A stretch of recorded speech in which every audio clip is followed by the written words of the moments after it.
4월 21일 부활절 제4주 주일을 시작하겠습니다.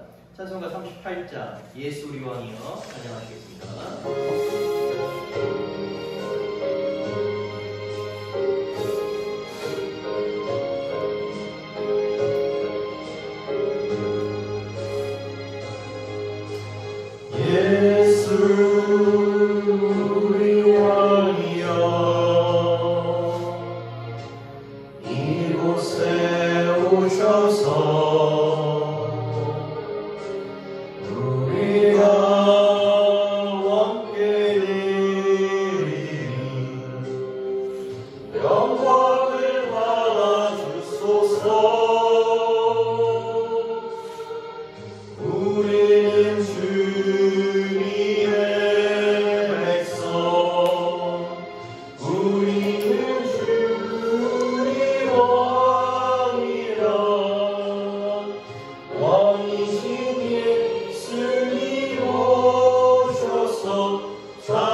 사도신경으로 우리 신앙을 고백하겠습니다.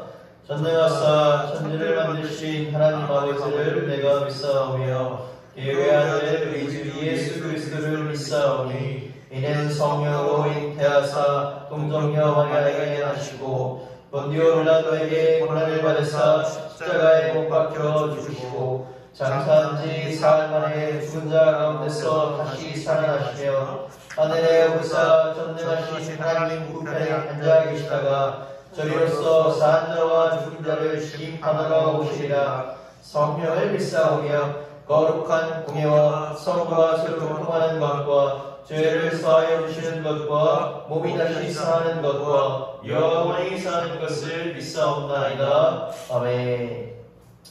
교독문 2번 시편 2편 읽겠습니다. 한 절씩 교독하시겠습니다. 어찌하여 이방 나라들이 분노하며 민족들이 헛된 일을 꾸미는가? 세상에 국왕들이 나서며 관원들이 서로 꾀하며 여호와와 그의 기름 부은 자를 대적하며 우리가 그의 맹것을 끊고 그의 결박을 벗어버리자 하는도다. 하늘에 계신 이가 웃으며 주께서 그들을 비웃으시리로다. 그때 불을 바라며 진노하사 그들을 놀라게 하여 이르시기를 내가 나의 왕을 내 거룩한 산 시온에 세웠다 하시리로다. 내가 여호와의 명령을 전하노니 여호와께서 내게 이르시되 너는 내 아들이라 오늘 내가 너를 낳았도다. 내게 구하라. 내가 이방 나라를 내 유업으로 주리니 내 소유가 땅끝까지 이르리로다. 오늘 하나님께서 주신 말씀은 요한 1서 1장에서 1절에서 7절입니다. 한 절씩 교독하시겠습니다. 제가 먼저 읽겠습니다. 태초부터 있는 생명의 말씀에 관하여 우리가 들은 바요 눈으로 본 바요 자세히 보고 우리 손으로 만진 바라. 이 생명이 나타내신 바 된지라. 이 영원한 생명을 우리가 보았고 증언하여 너희에게 전하노니 이는 아버지와 함께 계시다가 우리에게 나타내신 바 된 이시니라. 우리가 보고 들은 바를 너희에게도 전하는 너희도 우리와 함께 있게 하려니요 우리의 상임은 아버지와 그의 아들 예수 그리스도와 더불어 누림이라. 우리가 이것을 쓰면 우리의 기쁨이 충만하게 하려 함이라. 우리가 그에게 듣고 보고 너희에게 전하는 소식은 이것이니 곧 하나님은 빛이시라. 그에게는 어둠이 조금도 없으시다는 것이니라. 만일 우리가 하나님과 상관이 있다고 어둠에 행하면 거짓을 행하고 진리를 행하지 아니하리로다. 함께 읽겠습니다. 그가 빛 가운데 계신 것 같이 우리도 빛 가운데 행하면 우리가 서로 상인이 있고 그 아들 예수의 피가 우리를 모든 죄에서 깨끗하게 하실 것이요. 이 말씀은 살아계신 하나님의 말씀입니다. 아멘. 할렐루야. 오늘도 예배 자리에 함께하신 여러분을 주님의 이름으로 축복합니다. 말씀드린 것처럼 저희가 5월 12일까지 저희가 부활절 제7주까지를 부활절 기도드립니다. 그래서 저희가 지난주까지는 마가복음을 살펴봤고 남은 부활절기 동안 어떤 말씀을 볼까 하다가 요한 1서로 준비를 했습니다. 그래서 저희가 부활절 제7주까지는 요한 1서를 살펴보도록 하겠습니다. 저희가 전통적인 관점, 초대교회부터 내려오는 2000년의 기독교 역사에서 보게 되면 사도 요한은 사도 바울 다음으로 신약 성서에서 가장 많은 성서를 남깁니다. 그는 성경 66권 중에 총 5권, 요한복음, 우리가 카톨릭에서는 요한 서반이라고 하고 개신교에서는 그냥 요한 1서, 요한 2서, 요한 3서, 저희가 별도 명칭은 있지는 않습니다. 그리고 요한계시록을 남깁니다. 이게 총 5권이 되겠죠. 요한복음은 말 그대로 복음서이고 요한계시록은 예언서이며 요한 1서부터 3서는 편지입니다. 우리가 성경에서 무슨 서로 끝나는 건 전부 다 편지라고 보시면 됩니다.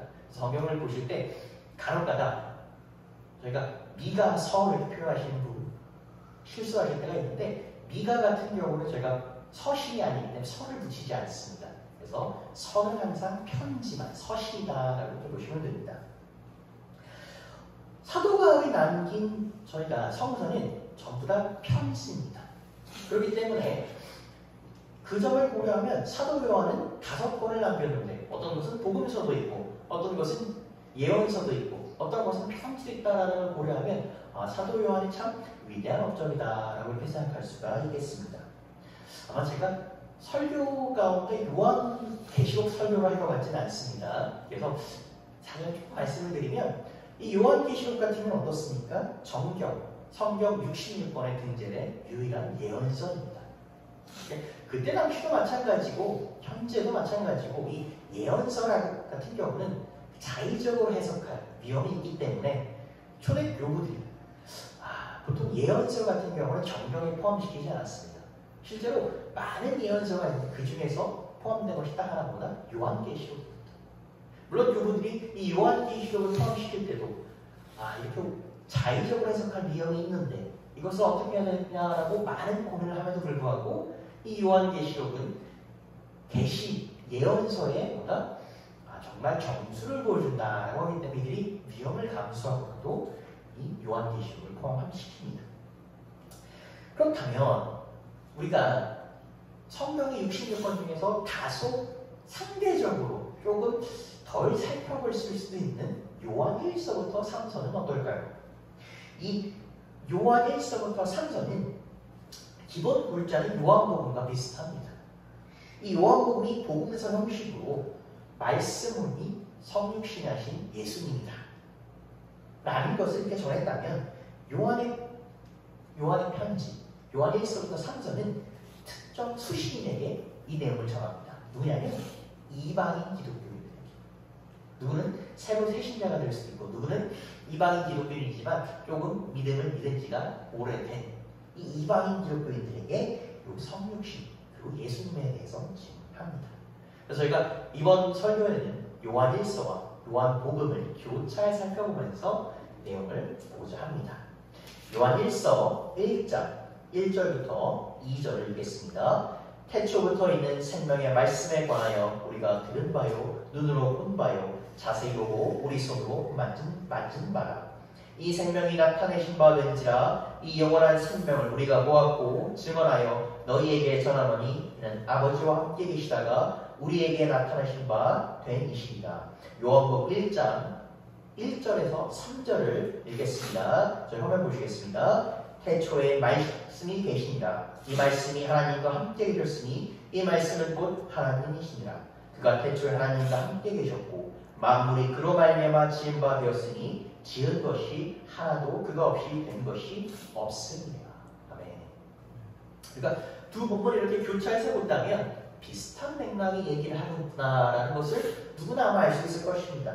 뭐 차이점을 좀 찾자면 요한일서에서는 성육신하신 예수님을 어떻게 했다? 사도 요한을 비롯한 제자들이 직접 보고 만져봤다라는 것을 서술하고 있습니다. 이방인들에게 보낸 편지, 이방인들은 아무래도 예수님께서 돌아가신 이후에 그리고 승천하신 이후에 복을 받았을 확률이 많기 때문에 이런 점을 고려한다면 두 내용이 비슷한 동일한 내용을 전하고 있구나라는 것을 알 수 있을 것입니다. 이 성서에서는 이것을 증언합니다. 예수님은 어떻다? 태초부터 하나님과 함께하신 말씀이다. 두 번째, 예수님은 하나님의 아들이시자 곧 하나님 자체이시다. 세 번째, 예수님은 빛 구원의 빛이다 라고 이렇게 설명하고 있습니다. 우리가 흔히 복음서는 사복음서라고 하는데 이 중에서 마태복음, 마가복음, 누가복음을 엮어서 공관복음서라고 합니다. 이 공관은 공통된 관점으로 살펴보고 있다라고 얘기하는 것입니다. 그럼 어떤 데는 공통이냐면 이 세 복음서는 역사적인 흐름으로 예수님께서 이 땅에 오셔서 십자가를 지시고 승천하시기까지 과정을 이 역사적인 순서의 흐름대로 이렇게 설명을 합니다. 그런데 요한복음은 말씀드린 것처럼 이 공관복음에 포함되지 않습니다. 그럼 요한복음은 어떤 관점이냐면 예수님은 하나님의 아들이다. 성육신하신 분이다. 그래서 이 땅에 오셨다. 역사적인 사실에 맞춰 설명하는 것이 아니라 이 관점을 가지고 설명을 합니다. 그래서 조금 이거를 이제 좀 더 쉽게 설명하면 공관복음에서는 좌에서부터 우로 예를 들어 순서대로 역사적인 흐름대로 이렇게 설명을 한다면 요한복음은 이 위에서 아래로 전체 사건을 포괄적으로 보고 있다라고 이렇게 보시면 됩니다. 요한일서 또한 아까 말씀드린 것처럼 같은 맥락으로 그렇게 보고 있습니다. 이 두 성서의 핵심이라고, 물론 모든 장이 다 중요하겠지만 핵심이라고 뽑을 수 있는 장이 어디냐라고 하면 바로 오늘 보고 있는 1장이 되겠습니다. 이 1장에서 사도 요한은 뭐라고 표현합니까? 예수님을 하나님과 태초에 함께 하신 말씀이다라고 표현합니다. 그래서 사실 성경에서 이제 교회를 어느 정도 다니다 보면 예수님은 말씀이다라는 얘기를 너무 많이 듣습니다. 우리는 100% 그 말을 다 이해할 수는 없다고 할지라도 그 말 자체는 우리가 많이 들어본 얘기입니다. 그런데 이때 당시는 그렇지가 않습니다. 이걸 이제 이 신약 성서부터는 헬라어로 쓰였습니다. 그래서 헬라어 성경 원문을 보게 되면 이 말씀이라는 단어를 뭐로 표현하냐면 로고스라는 단어를 사용합니다. 이게 오늘 문제 설계에서 중요한 부분입니다. 이 로고스는 무슨 뜻이냐면 절대 불변의 진리입니다. 그래서 이거는 사도 요한이 만든 말이 아닙니다. 그래서 고대 그리스 철학, 예수님이 오시기 200년 전부터 우리가 고대 그리스 철학자들이 사용한 단어로서 절대 불변의 진리를 말합니다. 우리가 여기서 동서고금을 막론하고 변하지 않는 진리. 예를 들어 해는 동쪽에서 떠서 서쪽으로 진다. 이런 거. 사람은 누구나 죽는다. 우리가 철학자들 같은 경우, 중세 철학자들은 뭐도 합니까? 데카르트 같은 경우는 절대 진리를 찾다가 나는 생각한다, 고로 존재한다. 사람은 누구나 이렇게 절대 진리에 대한 탐구를 합니다. 고대 그리스 철학자들은 마찬가지였고, 이들이 절대 진리가 뭘까? 그걸 살펴서 로고스라고 얘기했습니다. 사도 요한은 이방인들에게, 로마의 문화를 겪었던 그 이방인들에게 예수님은 뭐다? 로고스, 즉 절대 진리다. 예수님은 말씀이시오, 뭐다? 변하지 않는 절대 진리다 라고 설명합니다. 우리가 이것이 또 공관복음서와의 좀 차이입니다. 보통 공관복음서를 보게 되면 예수님의 존재와 예수님은 누구신지 탄생에 대해서 얘기할 때 이들은 유대인적 관점으로 설명을 합니다. 마가복음 1장 1절을 읽겠습니다. 아브라함과 다윗의 자손 예수 그리스도의 계보라. 뒷줄은 제가 적지 않았습니다. 보통 보게 되면 계보가 나옵니다. 누가 누구를 낳고 누구의 누구야. 그러니까 성경을 보다 보면 이제 목사님들도 우스갯소리를 하시는 얘기인데 가장 성경에서 좀 흥미가 덜하게 읽히는 부분이 어디다라면 보통 누구의 계보를 읽을 때입니다. 저도 어렸을 때 보다 보면 이걸 내가 왜 알아야 되나? 그러니까 마태복음이 신약성서에서 가장 먼저 나온 이유가 이 1장과도 관련이 있습니다. 유대인의 관점으로 예수님은 누구다? 아브라함과 다윗의 자손이다. 왜 그렇습니까? 하나님께서 유대인들에게 약속하셨습니다. 유다 지파에게 메시아가 아브라함과 다윗의 자손으로 올 것이다. 이 하나님께서 유대인들에게 하신 약속이고 이 약속이 성취되는 것입니다. 유대인들에게는 엄청난 얘기입니다. 그런데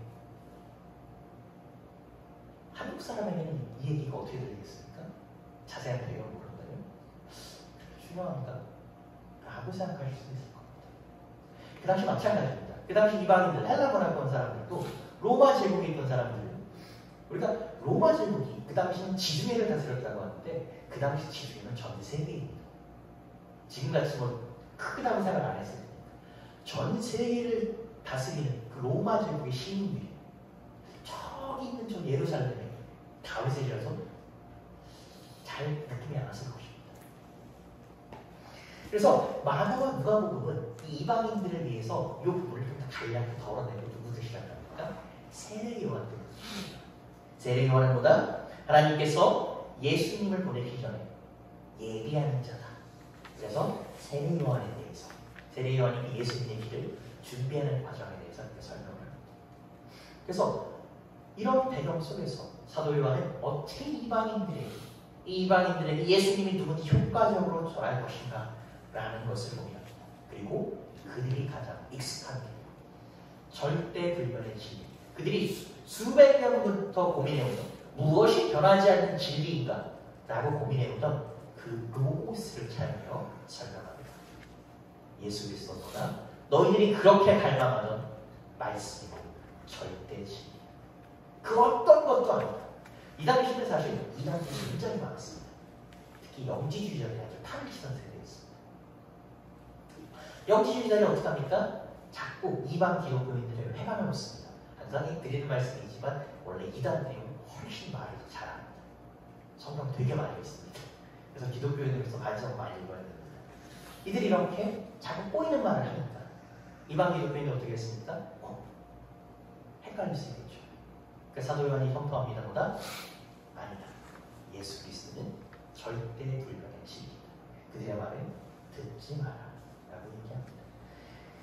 아까 말씀드린 것처럼 현대에서는 예수님은 말씀이다라는 얘기는 되게 우리가 많이 듣던 얘기입니다. 근데 이 당시는 어떻습니까? 아주 충격적인 접근입니다. 로마가 어떤 나라입니까? 그리스 문화를 이어받은 제국입니다. 그래서 그 당시 로마 제국 사람들은 헬라 문화권으로서 그리스 문화권의 사람들이었습니다. 그럼 그들에게 그들의 문화로서 설명하는 것입니다. 예수님은 불변의 진리입니다. 그러면서 요한이 이렇게 얘기합니다. 태초부터 스스로 존재하신 하나님의 아들이고 완전하신 존재입니다. 너희들이 믿었던 그 신은 로마 사람들이 이렇게 얘기합니다. 그 헬라 문명을 계승한 너희들이 믿었던 그 신, 주피터, 하데스, 그런 신들은 뭐다? 다 거짓이다. 그들은 절대 불변한 진리가 아니다. 그들은 오래져서 내일 없어질 수 있는 존재들이다. 아니, 존재 자체가 거짓이다. 오직 예수 그리스도만 로고스이고 살아계신 하나님의 아들이다 라고 해서 하는 것입니다. 엄청난 시도입니다. 이것은. 그래서 이것이 얼마나 놀라운 시도였으면 현대 석서 비평가들이 이런 얘기도 합니다. 요한복음과 요한일서의 기자보다 사도 요한이 아닐 것이다. 성경을 보다 보면 참 되게 재밌는 얘기인데 예수님의 제자들은 그 당시 기준으로 보게 되면 그 당시 많이 배우는 사람들과 비교하면 교육을 그다지 많이 받은 사람들은 아니었습니다. 우리가 흔히 잘 알고 있는 인물이죠. 베드로가 어떻습니까? 베드로가 항상 얘기해야죠. 베드로는 그렇게 유식한 인물은 아니다. 근데 그 베드로가 성경에서 다소 과격하고 어떻습니까? 좀 성격이 급한 면모를 보여주지. 그 사람은 나는 회당교, 그 당시에 정규교를 받았던 사람입니다. 그래서 예수님의 12제자 중에 한 절반 정도의 순위의 지식 수준을 갖고 있습니다. 오히려 오늘 사도 요한이 당시 예수님을 따랐을 때가 16살에서 19살입니다. 그래서 이 사람이 오히려 정말 정규교육을 못 받았을 수 있다 라는 얘기를 많이 합니다. 성경에 보게 되면 사도 요한과 그의 형제 야고보가 굉장히 성격이 급하고 다혈질적인 모습을 보입니다. 그래서 예수님은 이 둘에게 뭐라고 하십니까? 너희들이 천둥의 아들이다. 여기서 천둥의 아들은 좋은 것이 아니라 성격이 왜 이렇게 급하니? 왜 이렇게 화력하니라는 얘기입니다. 한번 이런 일화가 있습니다. 예수님과 예수님의 제자들이 사마리아 마을로 갔는데 사마리아 사람들과 유대인들을 살려주지 않습니다. 이유는 유대인들이 사마리아 사람들을 더러운 민족, 혼혈 민족이기 때문에 더러운 인간들이라고 생각해서 싫어했기 때문에. 그래서 사마리아 사람들도 당연히 그러다 보니까 유대인들이 싫어합니다. 그 유대인들이, 그 사마리아 사람들이 예수님을 환대하지 않자 이 형제들이 어떻게 합니까? 예수님께 이렇게 말합니다. 예수님, 불을 내리셔서 이 마을 앞에 여기 있는 것들 싹 다 태워버리시죠. 이렇게 다소 어떻습니까?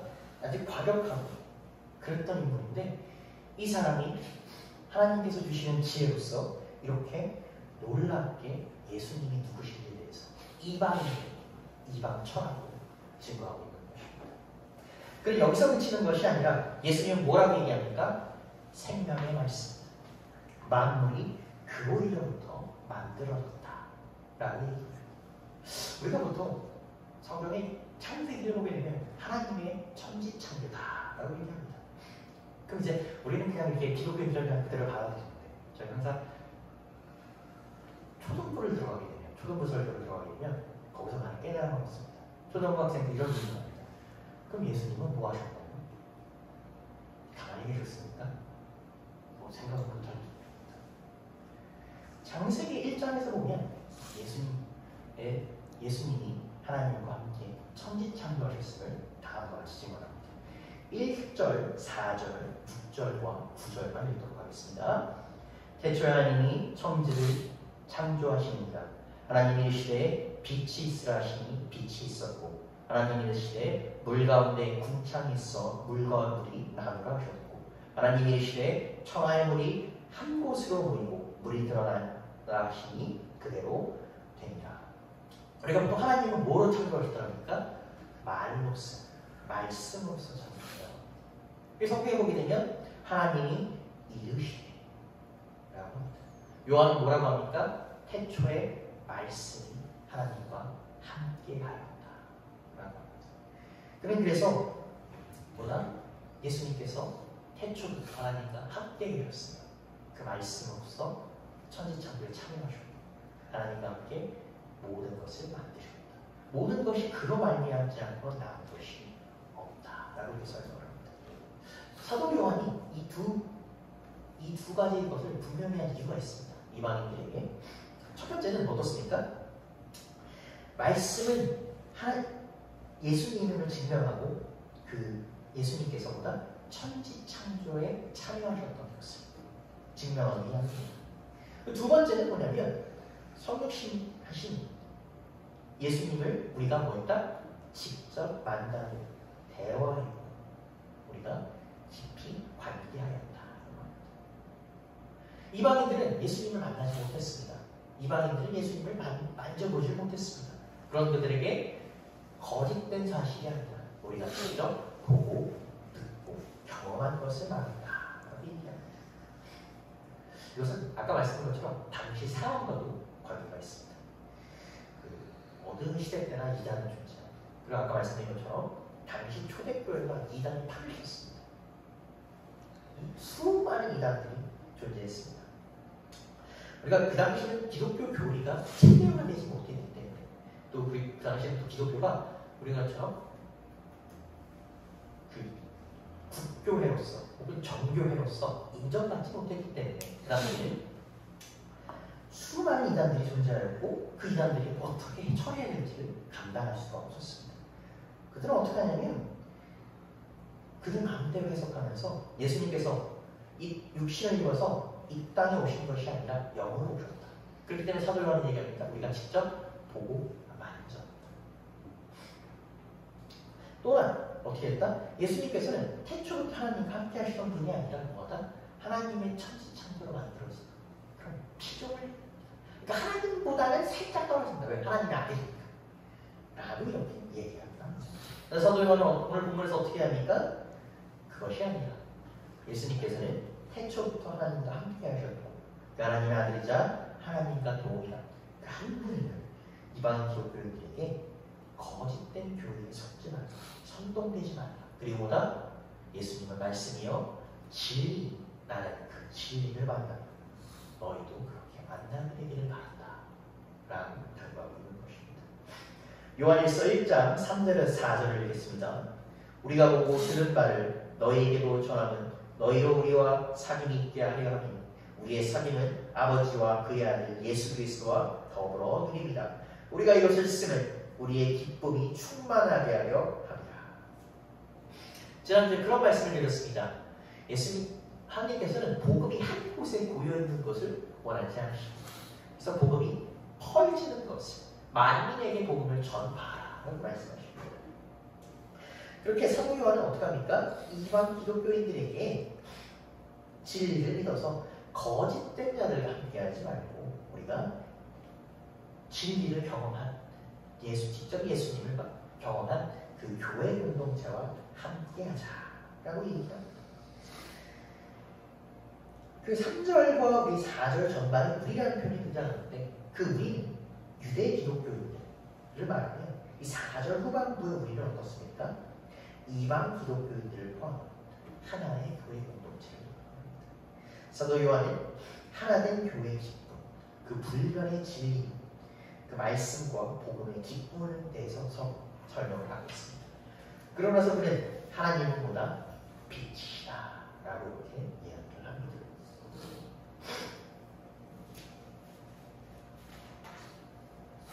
요한일서 1장 5절을 읽겠습니다. 우리가 그에게 듣고 너희에게 전하는 소식은 이것이니 곧 하나님은 빛이시라. 그에게는 어둠이 조금도 없으시다는 것이다. 요한복음 1장 4절에서 5절을 읽겠습니다. 그 안에 생명이 있었으니 이 생명은 사람들의 빛이라. 빛이 어둠에 빛이되 어둠이 깨닫지 못하노라. 5절에서 너희에게 전하는 소식은 무엇입니까? 예수님께서 제자들에게 전해주셨던 소식, 그리고 그 제자들이 이제 이방인들, 만민에게 전하는 소식을 말합니다. 이 소식은 예수님 생애 가운데 제자들이 직접 보고 경험한 것입니다. 5절에 나오는 하나님은 빛이다라는 선포는 우리가 예수님께서 하나님의 아들이자 하나님 본인 되신다는 것을 고려하면 예수님은 빛이시다 라고도 우리가 해석할 수 있습니다. 그리고 그 생명은 무엇이 있습니까? 그 빛에는 생명이 있다 라고 요한은 얘기합니다. 요한복음 8장 12절을 읽겠습니다. 예수께서 말씀하여 계시되 나는 세상의 빛이니 나를 따르는 자는 어둠에 다니지 아니하고 생명의 빛을 얻으리. 이처럼 빛 되신 예수님은 영원한 생명입니다.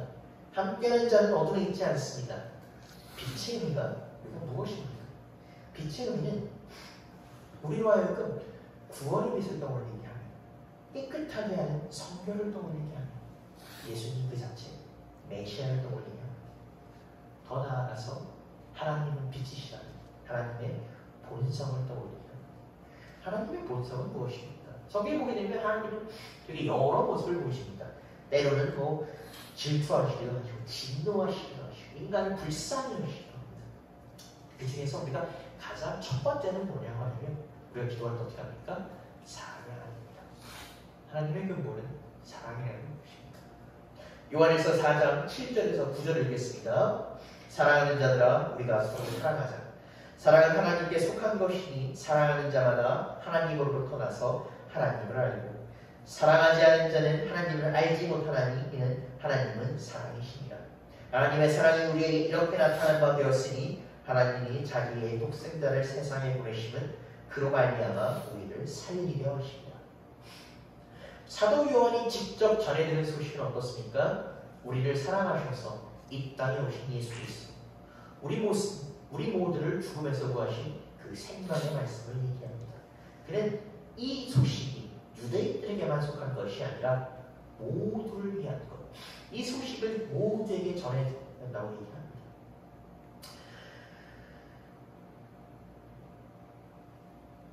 성경에 우리가 보게 되면 우리 안에는 어떻습니까? 우리는 하나님의 형상대로 지음받았지만 우리는 죄로 인해서 타락하여 그 어떤 선한 것도 그 빛도 없다고 합니다.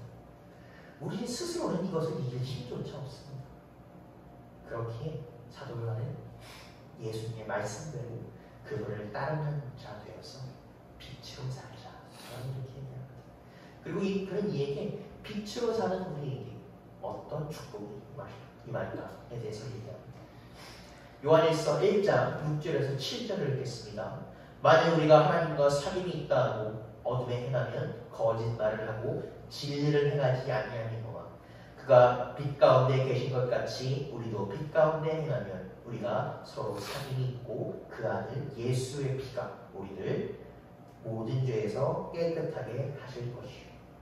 빛 가운데 행한다라는 것은 우리가 그 인간의 연약한 모습대로 하는 것이 아니라 빛 대신 예수님, 그 예수님을 통해서 우리가 정결함을 받아서 그 예수님을 따른다라는 의미입니다.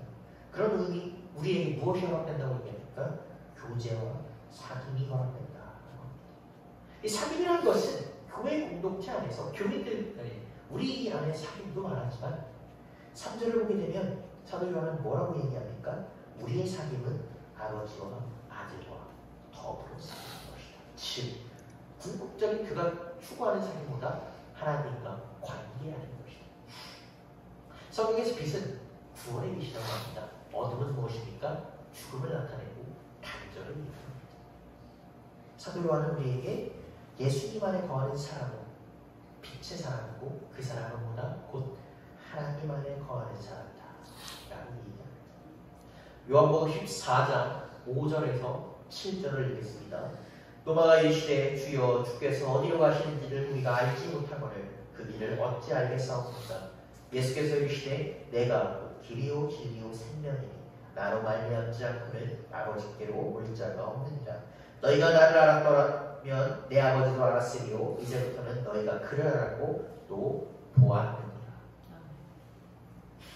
어디로 가야 되는지 우리가 어떻게 해야 됩니까? 라는 이 도마의 질문에 우리가 어떻게 하면 하나님 안에 거하겠습니까? 라는 이 도마의 질문에 예수님은 무엇이라고 대답하십니까? 나를 당신을 따르라. 당신 안에 거하라. 그리하면 너희가 하나님 알 것이요 하나님 안에 거할 것이다 라고 얘기합니다. 아까 말씀드린 것처럼 그 요한일서가 요한의 편지가 쓰여진 그 시기는 저희가 보통 기원후 1세기라고 얘기합니다. 1세기 후반부입니다. 그 시기는 이단도 많았고 여러 가지 교회에 큰 위기가 있었습니다.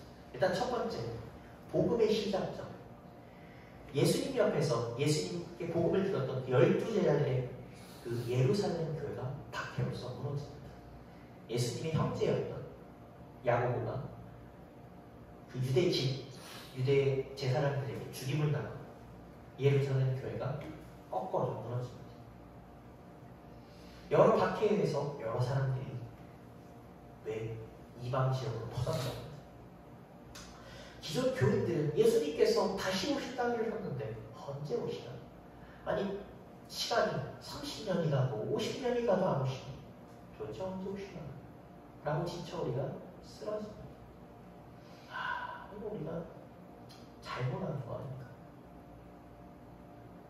우리가 잘못 전해드린 거 아닙니까? 다른 사도들이 제대로 온 것이 많다. 그부터 어떻습니까? 예수님이 행하신 기적을 직접 보지 못하고 기독교인이 된 이방 기독교 그들은 이런 박해, 로마 제국의 박해로 이단들의 회방이 때문에 이단들의 그 강한 이설 때문에 이들의 믿음이 흔들리기 시작합니다. 그런 가운데 사도 요한은 펜을 들고 편지를 씁니다.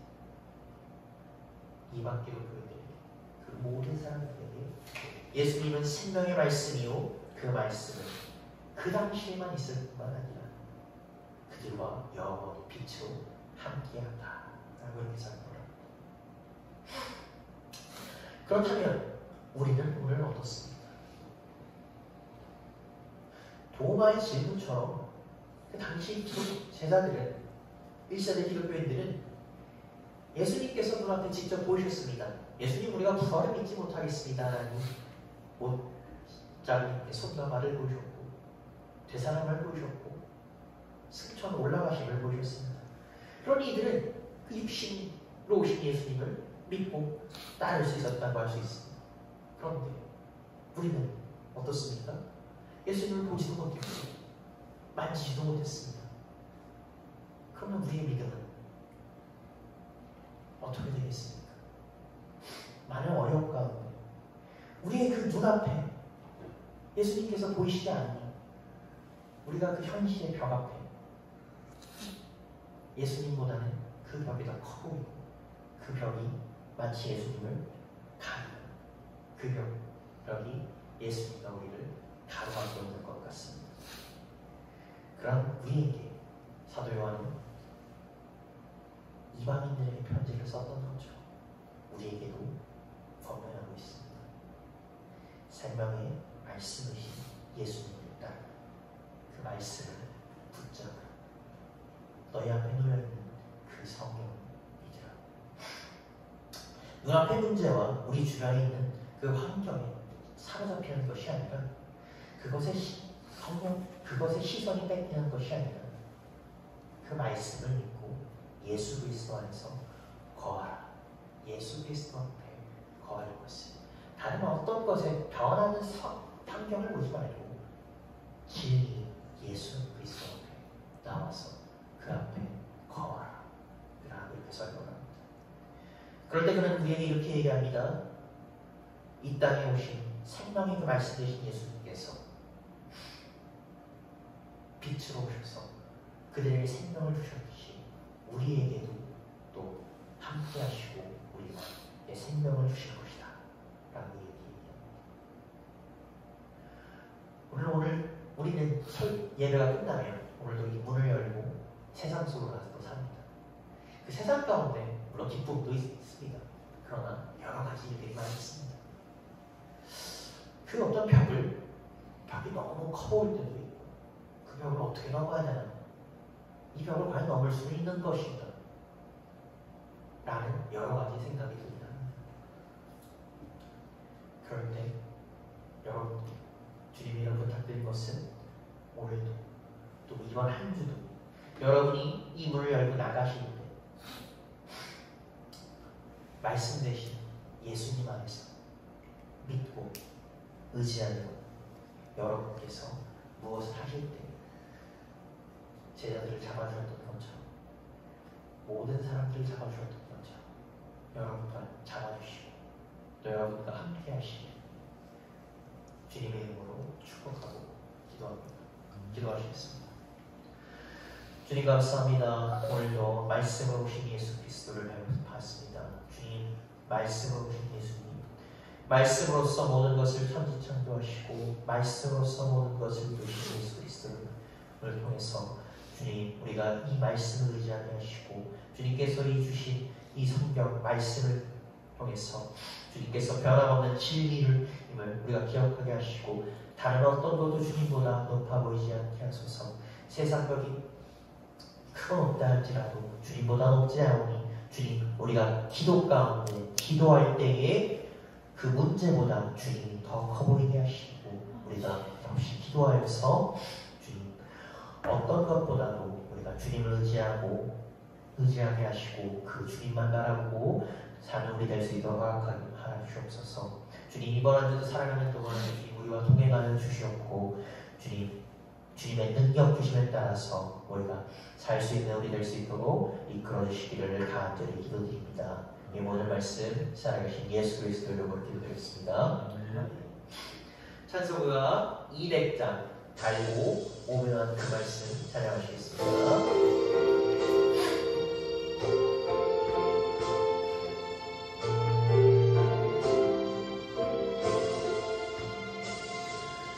알고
영생이로다.